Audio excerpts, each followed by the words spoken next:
بسم الله الرحمن الرحيم. الحمد لله الملك العلام خالق العقول والأفهام، أحكم الكون بإتقان وإحكام، وجعل لكل شيء نظام. وأشهد أن لا إله إلا الله وحده لا شريك له شهادة تنقذ من الظلام. وأشهد أن سيدنا محمدا عبده ورسوله خير من بلغ الرسالة وأوضح الأحكام، صلی اللہ علیہ وعلی آلہ وصحبہ الکرام۔ آج ہمارا 15واں سبق ہے اور ہمارا آج کا موضوع ہے السمع والبصر صفتان مستقلتان ام ہی علم۔ بھائی، اللہ تعالیٰ کی صفت سمع اور بصر کا تعلق کیا ہے؟ یعنی اللہ تعالیٰ سمیع ہے، سننے والا ہے، بصیر ہے، دیکھنے والا ہے۔ اس پر تمام مسلمانوں کا ایمان اور اتفاق ہے۔ لیکن علمی سوال یہ ہے کہ اللہ تعالیٰ کی سماع کا تعلق کن چیزوں سے ہے؟ کہ وہ صرف آوازوں کو سنتا ہے یا وہ رنگوں اور جسموں کو بھی سن سکتا ہے؟ اسی طرح کیا وہ صرف رنگ و روپ کو دیکھتا ہے یا وہ آوازوں کو بھی دیکھ سکتا ہے؟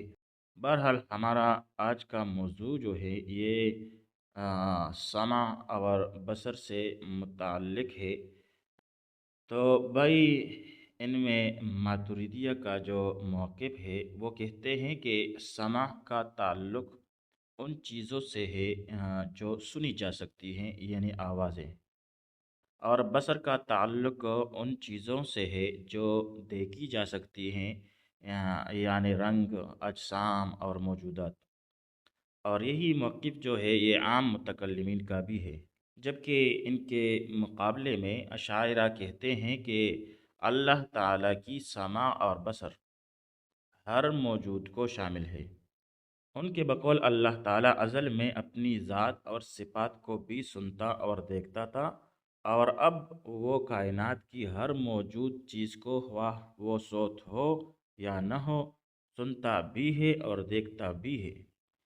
یعنی ان کے ہاں اللہ تعالیٰ کی سمع اور بصر یہ محض انکشاف تامہ، یعنی مکمل انکشاف ہے، گویا کہ علم ہے، مستقل صفت نہیں ہے۔ تو علم کی دو الگ الگ کیفیتوں کا نام ہے سمع اور بصر۔ یعنی ایک کیفیت کا نام یعنی علم کا تعلق جب مسموعات سے ہوتا ہے تو وہ سمع کہلاتا ہے، اور جب اس علم کا تعلق مرئیات سے ہوتا ہے تو پھر اس کو بصر کہتے ہیں۔ ماتریدیہ فرماتے ہیں کہ بھائی، کتاب و سنت اور عام عقل یہی کہتی ہے کہ سننے کا تعلق آوازوں سے ہے، اصوات سے ہے، اور بصر کا تعلق یہ اشکال اور صورتوں سے ہے۔ شریعت میں ان صفات کو اسی طرح عام سمجھا گیا، یعنی نصوص میں یہ الگ مستقل صفات کے طور پر وارد ہے۔ ان کو ایک دوسرے سے خلط ملط کرنا، مثلا آواز کو دیکھنے پر محمول کرنا، آواز کا تعلق بصر سے بنانا، اور جو مبصرات ہیں، مرئیات ہے، ان کا تعلق جو ہے وہ سمع سے کرنا، اس پر کوئی شرعی دلیل موجود نہیں ہے۔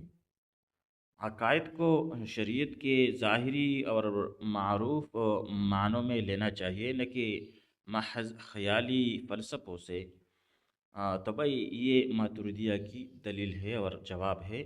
پھر اس کے جواب میں اشاعرہ کہتے ہیں کہ بھائی، دیکھنا اور سننا یہ دراصل اللہ تعالیٰ کے لیے ایک انکشاف ہے، یعنی علم ہے، انکشاف تام ہے۔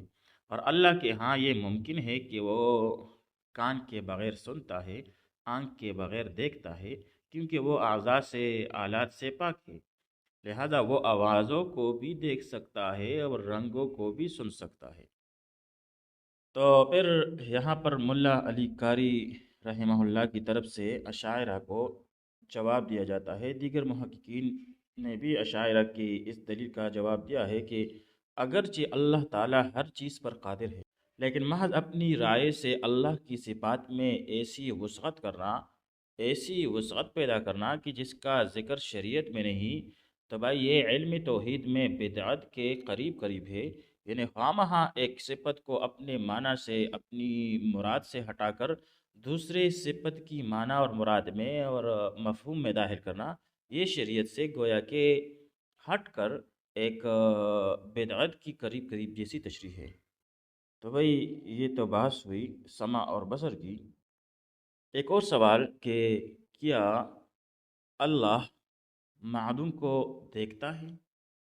معدوم یعنی جو چیز ابھی ہے ہی نہیں، غیر موجود ہے، تو کیا اللہ اس کو دیکھتا ہے؟ تو یہاں پر ایک اور ذیلی مسئلہ ہے کہ اللہ تعالیٰ اس دنیا کو اس کے پیدا ہونے سے پہلے بھی دیکھ رہا تھا یا نہیں؟ تو بھائی اس پر اتفاق ہے کہ جو چیز ممتنع ہو، جیسے اللہ تعالیٰ کا شریک، اسے اللہ نہیں دیکھتا کیونکہ وہ سرے سے ہے ہی نہیں، وہ محال ہے۔ البتہ اختلاف کس میں ہے؟